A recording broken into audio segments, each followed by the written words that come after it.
పరిపాలనా కార్యాలయాలు అలాగే కొన్ని కీలకమైనటువంటి ఆఫీసులు విశాఖకు తరలించాలనేటువంటి ఏపీ ప్రభుత్వ నిర్ణయానికి ఏపీ హైకోర్టు బ్రేక్ వేసినట్టుగా ఉంది సార్. ఆ స్టేటస్ కో ఇచ్చింది. తదుపరి ఉత్తర్వులు వచ్చేంత వరకు కూడా ఈ స్టేటస్ కో అమల్లో ఉంటుందని తెలుస్తుంది సార్. అంటే ఇది అమరావతి రాజధానిగా ఉండాలి అనేటువంటి డిమాండ్కి ఊతం ఇచ్చినట్ల సార్, లేకపోతే దీంట్లో ఉన్నటువంటి సాధ్యాసాధ్యాలు అసాధ్యాలను పరిశీలించి నెక్స్ట్ కాస్త ప్రభుత్వానికి అనుకూలంగా నిర్ణయం వచ్చేటువంటి ఛాన్స్ ఉంటుందా సార్? అంటే ప్రభుత్వానికి అనుకూలంగా వస్తున్నారో రాదో మనం చెప్పలేం. ఇప్పటికైతే ఒక ప్రతిష్టంభనలో పడిపోయినట్లు లెక్క సార్. అది కూడా తాత్కాలికంగా. అమరావతిలో రాజధాని మేము మారుస్తాము, మేము ఎప్పుడు మారుస్తామని చెప్పలేదని ప్రభుత్వం అంటుంది. విశాఖలో పాలనా రాజధాని, ఇక్కడేమో న్యాయ రాజధాని, అంతే కదా. అలాంటప్పుడు అమరావతి రాజధాని మేము మార్చడం ఏంటనో వాళ్ళకు వాదన చేస్తుంటారు. కానీ పాలనా రాజధాని తీసిపోయి ముఖ్యమంత్రి కూడా అక్కడి నుంచే పాలిస్తాడని చెప్పిన తర్వాత అది ప్రాక్టికల్గా మార్చడమే అవుతుంది కదా. ఈ విషయం సుప్రీంకోర్టులో విచారణలో ఉంది. అసలు అధికారం ఉందా లేదా, రాజ్యాంగ రీత్యా రాష్ట్రమా కేంద్రమా అని. హైకోర్టులో కూడా చాలా పిటిషన్లు ఉన్నాయి. మళ్ళీ అక్కడ ఇళ్ల స్థలాలు ఇస్తామన్నప్పుడు కానీ ఇవన్నీ అనేక సందర్భాల్లో హైకోర్టు ఇలా మార్చడం కుదరదని చెప్పి దాని మీద రిట్ ఆఫ్ కంటిన్యూస్ మ్యాండమస్ పెట్టింది, ఎప్పుడైనా విచారించవచ్చని. ఈ పరిస్థితుల్లో ఈ మధ్యకాలంలో జగన్ ప్రభుత్వం ఒక పరోక్ష పద్ధతిలో ముఖ్యమంత్రికి అక్కడ ఒక క్యాంపు కార్యాలయము, అలాగే ఏజెన్సీ ప్రాంతాలు, వెనకబడిన ప్రాంతాలు, అక్కడ జరిగే అభివృద్ధి పనులు, వీటిని సమీక్షించడం అవసరం కాబట్టి ఈ సమీక్ష కోసం అధికారులు వస్తే వాళ్ళకు నివాసాలు లేకపోతే బస ఏర్పాటు చేయాలని ఒక ప్రతిపాదన తీసుకొచ్చింది. దీనికోసం ఒక జీవో ఇష్యూ చేశారు చీఫ్ సెక్రటరీ జవహర్ రెడ్డి. న్యాయ సూత్రాల్లో ఏంటంటే what cannot be done directly should not be done indirectly. ప్రత్యక్షంగా మీరు చేసే అవకాశం లేని పని పరోక్షంగా చేయకూడదు, దొడ్డిదారిలో చేయకూడదని. ఇప్పుడు జగన్ ప్రభుత్వము సుప్రీంకోర్టులో సవాల్ చేసిన తర్వాత రాజధాని సమస్య కొంతకాలంగా ప్రతిష్టంభనలో ఉంది. ఆయన ఇటీవల అంటే ఈ ఏడాది మొదలైనప్పటి నుంచి కూడా మొదట సిఐఐ సమావేశంలో, తర్వాత అక్కడ వైజాగ్లో జరిగిన ఇన్వెస్ట్మెంట్ సమ్మిట్లో, ఆ తర్వాత తన పర్యటనలో కూడా నేను దసరాకు వస్తాను లేదా ఇంకో దీపావళికి వస్తాను, తాజాగా డిసెంబర్లో వస్తాను ఇంతవరకు చెప్పున్నారు. దానితో రిషికొండ మీద దాన్ని కొంచెం ధ్వంసం చేసి ముఖ్యమంత్రికి అన్ని కట్టిస్తున్నారు అనే దుమారం కూడా వచ్చింది. అది కూడా కోర్టు దగ్గర, హైకోర్టు, సుప్రీంకోర్టు, ఎన్జిటి అన్ని చోట్ల ఉంది. దాని మీద ఆపాల్సినంత అవసరం ఉందనుకోవట్లేదు, మేము పరిశీలిస్తామని కోర్టులు వివిధ దశల్లో చెప్తూ వచ్చాయి. ఇంత విస్తీర్ణంలో ఈ పద్ధతిలో కట్టమని కూడా చెప్పాయి. దాన్ని ఉల్లంఘించారా లేదా విచారించడానికి సుప్రీంకోర్టు కేంద్ర ప్రభుత్వ నిపుణుల బృందం కూడా వైజాగ్ వచ్చి వాళ్ళ నివేదిక వాళ్ళు ఇచ్చారు. ఇది పరిస్థితి. ఇలాంటప్పుడు ముఖ్యమంత్రి కార్యాలయం క్యాంపు కార్యాలయం, అది కూడా తాత్కాలిక కార్యాలయం, అధికారులు ఉండడానికి బస చూసుకుంటాము అనే పేరుతో ప్రభుత్వం ముందుకు వచ్చింది. పేరుకి ఇలా చెప్తున్నప్పటికీ నిజంగా జరిగేది రాజధాని తరలింపు మాత్రమే. ఆ ఉద్దేశంతోనే వీళ్ళు వెళ్తున్నారు, ఈ ప్రతిపాదన తెచ్చారు అని పిటిషనర్లు ఇప్పుడు కేసు వేశారు. దాన్ని విచారించబోతే జస్టిస్ ఆయన వెంకటేశ్వర్లు ఆయన సింగిల్గా ఎలా విచారిస్తారు, విస్తృత ధర్మాసనం ఉండాలని ప్రభుత్వం అభ్యంతరం చెప్పింది. సో ఇప్పుడు 2 కేసులు ఉన్నాయి హైకోర్టు న్యాయమూర్తి ముందు. సార్, ఒకటి మీరు విచారించడం కుదరదు, త్రిసభ్య ధర్మాసనం విచారించాలని ప్రభుత్వం చేసిన వాదన.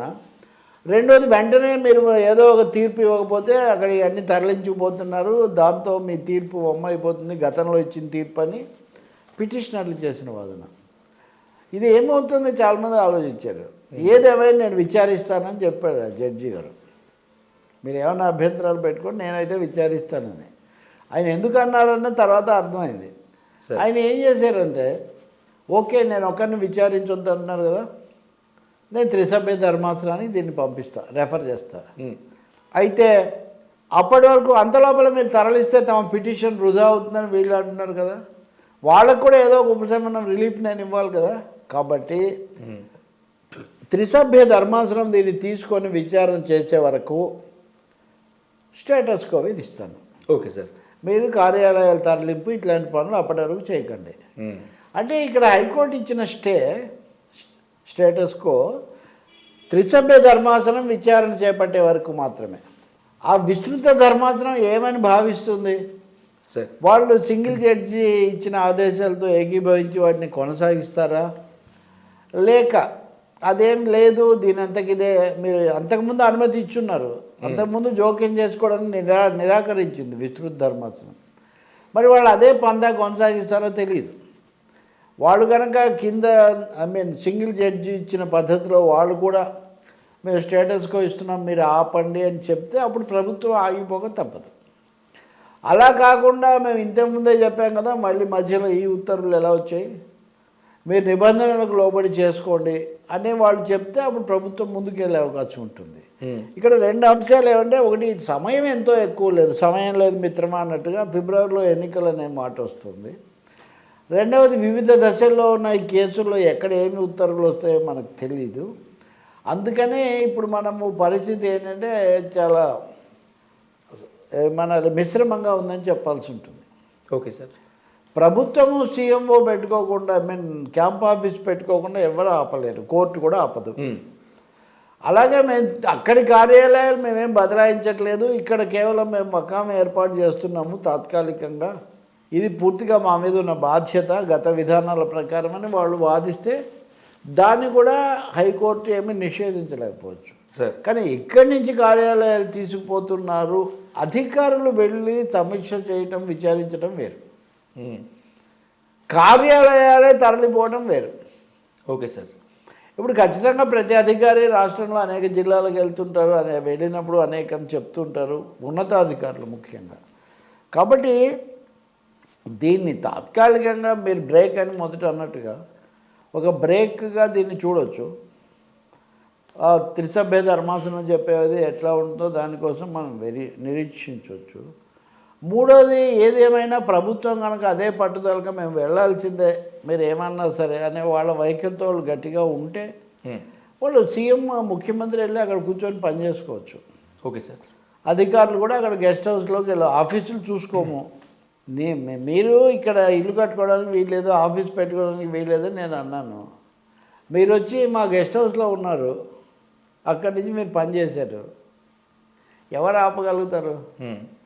కాబట్టి ఒక పరిధికి మించి హైకోర్టు ఈ విషయంలో ఆంక్షలు పెట్టే అవకాశం పెద్దగా ఉండదు. కానీ కేసు అంటూ పిటిషన్ అంటూ త్రిసభ్య ధర్మాసనం ముందుకు వచ్చింది కాబట్టి వాళ్ళు ఏ విధమైన ఉత్తర్వులు ఇస్తారు అన్నది మనం చూడాల్సి ఉంటుంది. ఆ మేరకు కొంత ప్రతిష్టంభన. రెండోది అమరావతి తరలింపు అనేది ఇంకా సాధ్యం కాదు, ఎట్లాగో ఎన్నికలు వచ్చేస్తున్నాయి కాబట్టి ఇంక ఈ సమస్య ఆగిపోయినట్టే అని భావించేవాళ్ళు కొంతమంది ఉన్నారు. కానీ ముఖ్యమంత్రి అయితే వస్తానన్నాడు కాబట్టి అక్కడికి వెళ్ళి వచ్చాను అనిపించుకునే ఒక పని చేస్తారనే నేను అనుకుంటున్నా. ప్రతిపక్షాలు లేదా మనలాంటి విమర్శకులు ఎందుకు ఇంత శిరోభారం సార్, మళ్ళీ ఇవన్నీ వచ్చే అసలే ఖర్చులు సమస్యలు ఉన్నప్పుడు కేంద్రము అవన్నీ సుప్రీంకోర్టు చెప్పే వరకు ఆగొచ్చు కదా, సుప్రీంకోర్టు చెప్పిన తర్వాత చేయొచ్చు కదా అని ఎవరైనా అంటారు. ఇంకోటి ఏమో అమరావతిని అభివృద్ధి చేయండి, అది ఈ మధ్య 4 ఏళ్ల ఇది కూడా వాళ్ళు పూర్తి చేసుకున్నారు. సో అమరావతిని అభివృద్ధి చేయండి. తాజాగా సిపిఐ రాష్ట్ర కార్యదర్శి రామకృష్ణ మీరు కర్నూలులో హైకోర్టు పెట్టిన తర్వాతే ఓట్లు అడగాలి రాయలసీమని ఒక ప్రకటన చేశాడు. మనం విశాఖ ఒక్కటే చర్చిస్తున్నాం కానీ సార్ రాయలసీమలో హైకోర్టు సమస్య ఏమైంది అందరూ ఒప్పుకున్నారు కదా, ఎందుకు పెట్టట్లేదని. కాబట్టి బహుశా ఈ చివరి కాలంలో జగన్ ప్రభుత్వం వాటి మీద స్పష్టత ఇచ్చే అవకాశం ఒకటి ఉంటుంది. కానీ అమరావతిని మేమేమి ప్రత్యేకమైన కోపం లేదు, దాన్ని మేమేమి దెబ్బతీయటం లేదు, దాన్ని కొనసాగిస్తామన్న హామీ కూడా వాళ్ళు ఇవ్వాల్సి ఉంటుంది. ఎలా చేస్తారో మనం చూడాలి. కోర్టులు కొన్ని పరిమితుల్లో మట్టుగా అవి చేస్తాయి తప్ప ఈ తీర్పుతో లేకపోతే ఈ స్టేతో ఏదో తలకిందులు అయిపోతుందని మనం చెప్పలేం. Sir thank you sir.